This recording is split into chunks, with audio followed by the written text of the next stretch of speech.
বিশ্বকাপ নিয়ে এবারে চমকে ঠাসা প্রেডিকশন দিলেন জোহরান মামদানি। নিউ ইয়র্কের এই মেয়রের মতে নতুন এক দলের হাতে উঠতে যাচ্ছে বিশ্বকাপের স্বর্ণালী ট্রফিটা।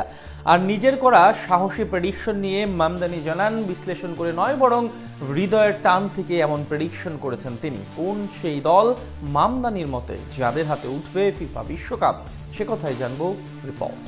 আসন্ন ফিফা বিশ্বকাপকে সামনে রেখে উন্মাদনায় ভাসছে গোটা বিশ্ব, যেখানে সাবেক এবং বর্তমান ফুটবলার থেকে শুরু করে অর্থনীতিবিদরাও দিচ্ছেন দারুণ সব প্রেডিকশন। যেখানে ব্রাজিল, আর্জেন্টিনা, ফ্রান্স ও স্পেনকে নিয়ে হিসাব নিকেশে ব্যস্ত সকলে, ঠিক তখনই প্রচলিত সব সমীকরণকে দূরে ঠেলে দিয়ে চমকপ্রদ এক প্রেডিকশন দিলেন নিউ ইয়র্কের মেয়র জোহরান মামদানি, যা নিয়ে রীতিমতো তোলপাড় গোটা ফুটবল দুনিয়ায়। কেননা গতানুগতিক প্রেডিকশনের বাইরে গিয়ে মামদানির মতে 2026 ফুটবল বিশ্বকাপে ইতিহাস গড়বে মরক্কো, যেখানে প্রথম আফ্রিকান দেশ হিসেবে জিতবে বিশ্বকাপের শিরোপা। আসন্ন বিশ্বকাপকে কেন্দ্র করে ব্রিটিশ সংবাদ মাধ্যম দ্য গার্ডিয়ান কর্তৃক আয়োজিত এক বিশেষ প্রেডিকশন গেমে অংশ নিয়ে আসন্ন বিশ্বকাপের চ্যাম্পিয়ন দলের নাম প্রেডিক্ট করেন মামদানি। তার মতে ফাইনালে কিলিয়ান এমবাপ্পের ফ্রান্সকে হারিয়ে বিশ্বকাপের সোনালী ট্রফি উঁচিয়ে ধরবে আশরাফ হাকিমির মরক্কো।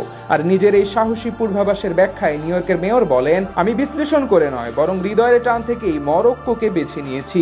এ সময় 2022 কাতার বিশ্বকাপে মরক্কোর ঐতিহাসিক সেমিফাইনাল যাত্রাকেও তিনি নিজের বিশ্বাসের অন্যতম ভিত্তি হিসেবে উল্লেখ করেন। উল্লেখ্য যে আসন্ন বিশ্বকাপে সি গ্রুপে আফ্রিকান এই পরাশক্তির মূল প্রতিপক্ষ 5 বারের বিশ্ব চ্যাম্পিয়ন ব্রাজিল। এছাড়া গ্রুপ পর্বের বাকি দুটি ম্যাচে তারা মুখোমুখি হবে স্কটল্যান্ড ও হাইতির বিপক্ষে। কাতার বিশ্বকাপে চতুর্থ স্থান অর্জন করে ইতিহাস গড়ে মরক্কো তাই এবার দারুণ কিছু করবার স্বপ্ন দেখছে, যেখানে আশরাফ হাকিমি, ইব্রাহিম দিয়াজ ও ইয়াসিন বুনুর মতো তারকারা রয়েছেন স্বপ্ন সারথীর ভূমিকায়। ক্লাব ফুটবলের নামি দামি সব দলে দুর্দান্ত নৈপুণ্য দেখানো এসব ফুটবলাররাই মূলত উত্তর আফ্রিকার দলটিকে আসন্ন বিশ্বকাপে আশা দেখাচ্ছে।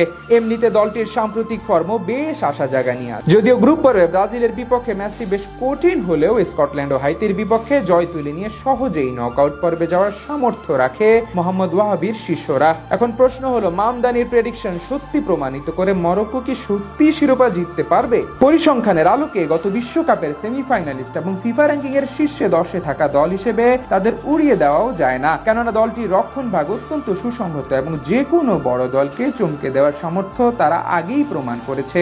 তবে দল হিসেবে অতীত অভিজ্ঞতার অভাবে বিশ্বকাপ জেতার মতো ফেভারিট হিসেবে তাদের বিবেচনা করা কিছুটা কঠিন। উল্লেখ্য যে মামদানির ভবিষ্যৎবাণীর চমক শুধু মরক্কোতে সীমাবদ্ধ নয়। তার মতে রোনালদোর পর্তুগাল আসন্ন বিশ্বকাপে বেশি দূর যেতেই পারবে না।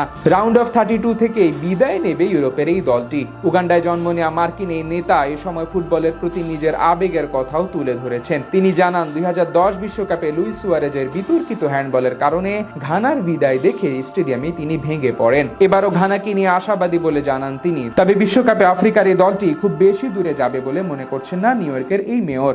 তার পূর্বাভাস অনুযায়ী আফ্রিকার দলটি গ্রুপ পর্ব পেরিয়ে নকআউটে উঠবে, তবে দ্বিতীয় রাউন্ডে কলম্বিয়ার কাছে হেরে টুর্নামেন্ট থেকে বিদায় নেবে।